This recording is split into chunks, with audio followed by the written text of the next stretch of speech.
The Assembly will hear an address by His Excellency Kashim, Shettima, Vice President of the Federal Republic of Nigeria. I request the protocol to escort His Excellency and invite him to address the Assembly.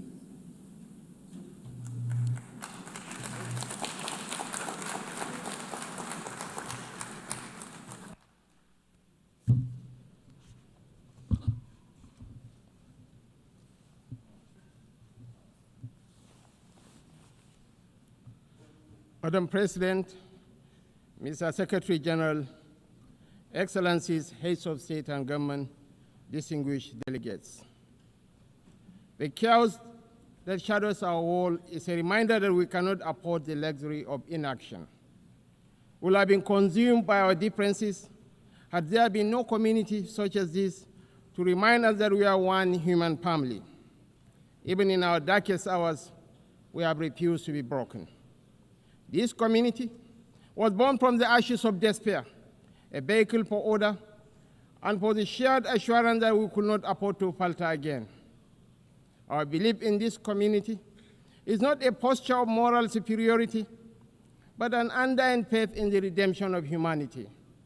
It is, therefore, with profound humility that I stand before you today as Vice President of the Federal Republic of Nigeria on behalf of President Bola Ahmed Tinubu to renew this pledge on behalf of my country. Madam President, Nigeria joins the Committee of Nations in congratulating you on your election as the President of the General Assembly for the 88th session, and assure you of our unalloyed support during your tenure. I commend your predecessor, my brother, His Excellency Philemon Yang, and the Secretary General, His Excellency Antonio Guterres, for their outstanding stewardship and unifying leadership during these extraordinary times. This anniversary must not be a sentimental retreat into nostalgia. It must be a moment of truth, a pause to measure where we have stumbled and how we might have done better in turning our values into action that meets the demands of today. We are here to deliver a world of peace and development where the respect for human rights is paramount. We must recalibrate the delicate balance between our roles as sovereign governments and our duties as collective partners to renew multilateralism in a world that has evolved far beyond what it was in 1945. The pace of change across borders is a force without pause. It manifests in the tools of technology, in the movements of information and finance, in the corrosive ideologies that preach violence and division, in the gathering storm of the climate emergency, and in the tide of irregular migration. We must own this process of change. When we speak of nuclear disarmament, the proliferation of small weapons, Security Council reform, fair access to trade and finance, and the conflicts and human suffering across the world, we must recognize the truth. These are stains on our collective humanity. For all our careful diplomatic language, the slow pace of progress on these hardy perennials of the UN General Assembly debate has led some to look away from the multilateral model. Some years ago, I noticed a shift at this gathering. Key events were beginning to take place outside this hall, and the most sought-after voices were no longer heads of state. These are indeed troubling times. Nigeria remains firmly convinced of the merits of multilateralism. But to sustain that conviction, we must show that existing structures are not set in stone. We must make real change, change that works, and change that is seen to work. If we fail, the direction of travel is already predictable. We are here to strengthen the prospects for peace, development, and human rights. Madam President, I want to make 4 points today to outline how we can do this. 1, Nigeria must have a permanent seat at the UN Security Council. This should take place. This should take place as part of a wider process of institutional reform. 2, we need urgent action to promote sovereign debt relief and access to trade and financing. 3, countries that host minerals must benefit from those minerals. And 4th, the digital divide must close. As our friend, the Secretary General, has said, AI must stand for Africa included. On my first point, the United Nations will recover its relevance only when it reflects the world as it is, not as it was. Nigeria's journey tells this story with clarity. When the UN was founded, we were a colony of 20 million people, absent from the tables where decisions about our fate were taken. Today, we are a sovereign nation of 236 million people, projected to be the third most populous country in the world, with one of the youngest and most dynamic populations on earth, a stabilizing force in regional security, and a consistent partner in global peacemaking. Our case for permanent seat at the Security Council is a demand for fairness, for representation, and for reform that restores credibility to the very institution upon which the hope of multilateralism rests. This is why Nigeria stands firmly behind the UN-80 initiative of the UN Secretary General and the resolution adopted by this Assembly on 18 July 2025, a bold step to reform the wider United Nations system for greater relevance, efficiency, and effectiveness in the face of unprecedented financial strain.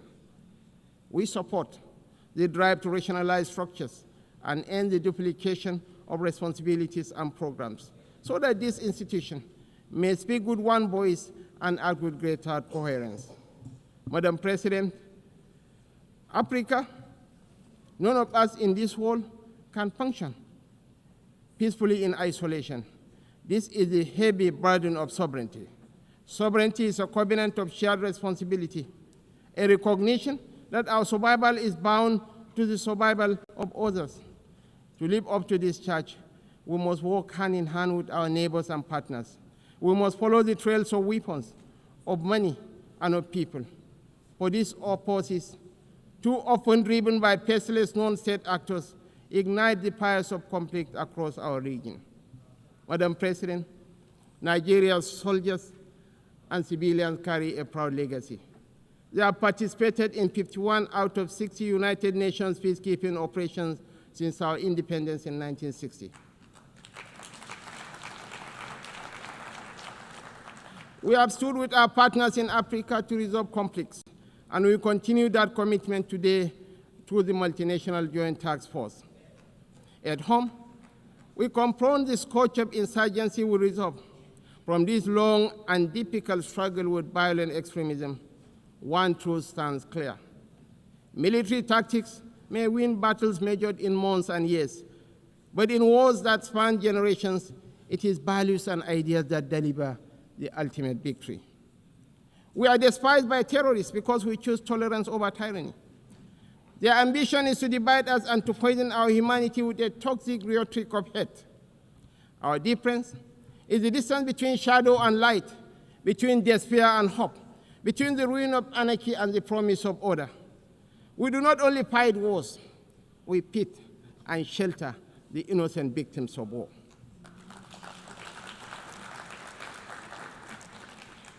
This is why we are not indifferent to the devastations of our neighbors near and distant. This is why we speak of the violence and aggression visited upon innocent civilians in Gaza, the illegal attack on Qatar, and the tensions that scar the wider region. It is not only because of the culture of impunity that makes such acts intolerable, but because our own bitter experience has taught us that such violence never ends where it begins. We do not believe that the sanctity of human life should be trapped in the corridors of endless debate. That is why we say, without stuttering and without doubt, that a two-state solution remains the most dignified path to lasting peace for the people of Palestine.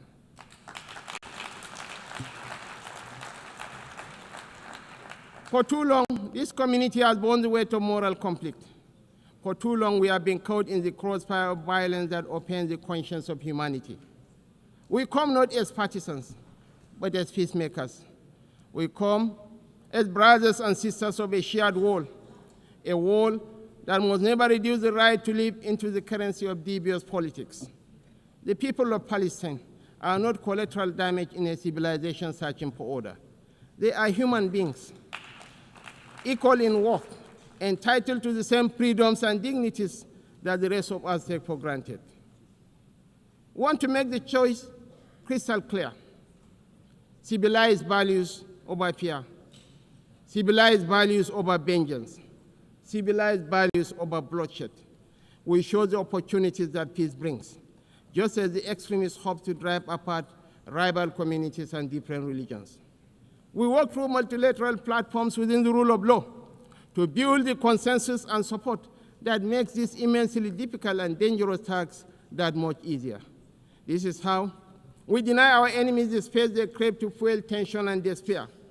It is our experience that this offers the best, perhaps only hope for peace, reconciliation, and victory for the civilized values of a shared humanity. Nigeria is a diverse country, also recognizes the variable geometry of democracy in different forms and speeds. For this reason, we are working with the United Nations to strengthen democratic institutions in our region and beyond through the Regional Partnership for Democracy. Madam President, point 2. The price of peace is eternal vigilance. The increasingly difficult security outlook has prompted many member states to count the cost of the emerging world order. We in Nigeria are already familiar with so difficult choices: infrastructure renewal or defense platforms, schools or tanks. Our view is that the path to sustainable peace lies in growth and prosperity. The government has taken difficult but necessary steps to restructure our economy and remove distortions, including subsidies and currency controls that benefited the few at the expense of the many. I believe in the power of the market to transform. Our task is to enable and facilitate, and to trust in the ingenuity and enterprise of the people. But the process of transition is difficult and brings unavoidable hardship.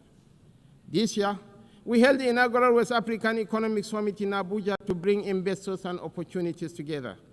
The results far exceeded our expectations and are a clear indication of what innovation can deliver. It is in that same spirit of dynamic review that I invite the United Nations to re-examine the best use of scarce resources. One critical area is climate change. It is not an abstract issue about an indeterminate fate to be settled at some distant point in the future. It is not even solely an environmental issue. It is about national, regional, and international security. It is about irregular migration. Truly, this is an everyone issue. We are all stakeholders, and we are all beneficiaries of the best outcomes. Madam President, this is why relevant ministers have been instructed to work with the UN to make the best use of climate funds. We believe there are huge shared dividends to accrue from increased support for education, for resilient housing, for access to technology and financing to allow vulnerable communities to thrive, to become part of solutions rather than problems. Nigeria and Africa have made significant strides in recent years to put our affairs in order. We can take that progress to the next level, a level that presents new opportunities for trade, investment, and profit, if we can assess reforms to strengthen the international financial architecture. We need urgent action to promote debt relief, not as an act of charity, but as a clear path to the peace and prosperity that benefits us all. I'm calling for new and binding mechanism to manage sovereign debt, a sort of international court of justice for money that will allow emerging economies to escape the economic straitjacket of primary production of unprocessed exports. It has been over 4 decades since the Lagos Plan of Action outlined a route away from debt and dependence that highlighted opportunities that today should still be explored for local added value for processing and manufacturing in everything from agriculture to solid minerals and petrochemicals. The African Continental Free Trade Area is a remarkable achievement of cooperation. We remain fully committed to the achievement of the SDGs and are convinced that this can be best delivered by focusing principally on our primary mission of growth and prosperity. Madam President, on our third point, we welcome steps to move towards peace in the Democratic Republic of Congo. We agree that international investment and engagement offer a way out of the cycle of decay and violence.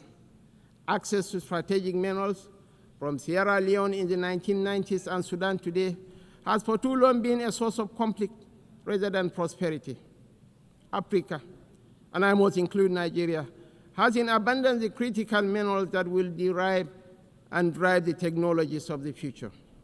Investments in exploration, development and processing of these minerals in Africa will diversify supply to the international market, reduce tensions between major economies, and help shape the architecture for peace and prosperity on a continent that too often in the past has been left behind by the rivalries and competition between different power blocs. We know in Nigeria that we are more stable when those communities that have access to key resources are able to benefit from these resources. This has been our journey in the oil-producing region of the Niger Delta. I believe that will strengthen the international order when those countries that produce strategic minerals benefit fairly from those minerals in terms of investment, partnership, local processing, and jobs. When we export raw materials, as we have been doing, tension, inequality, and instability fester. Madam President, the fourth pillar for change that I am advocating is a dedicated initiative, bringing together researchers, private sector, government, and communities to close the digital divide. As we stand on the threshold of new and dramatic technological change, we are still absorbing the impact of the revolution on information and communication of the past 20 years.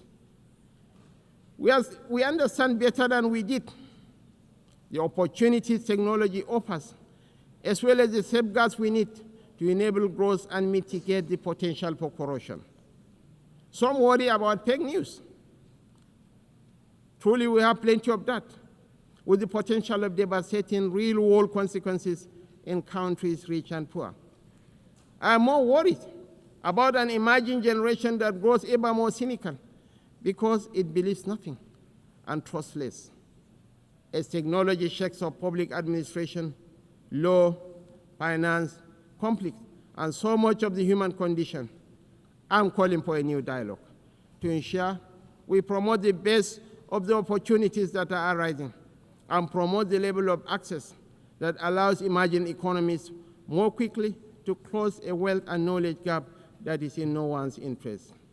I join you today to reassert Nigeria's commitment to peace, to development, to unity, to multilateralism, and to the defense of human rights is beyond compromise.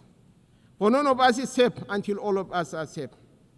The road ahead will not be easy, and we know there are no quick fixes to the trials that test the human spirit.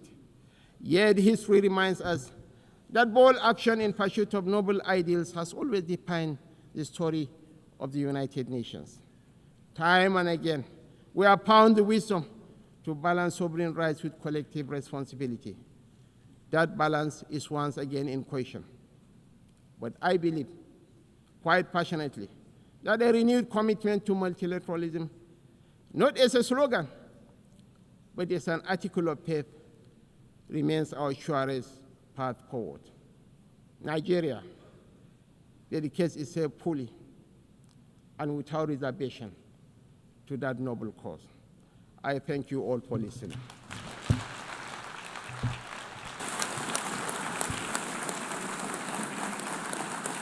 On behalf of the Assembly, I wish to thank the Vice President of the Federal Republic of Nigeria,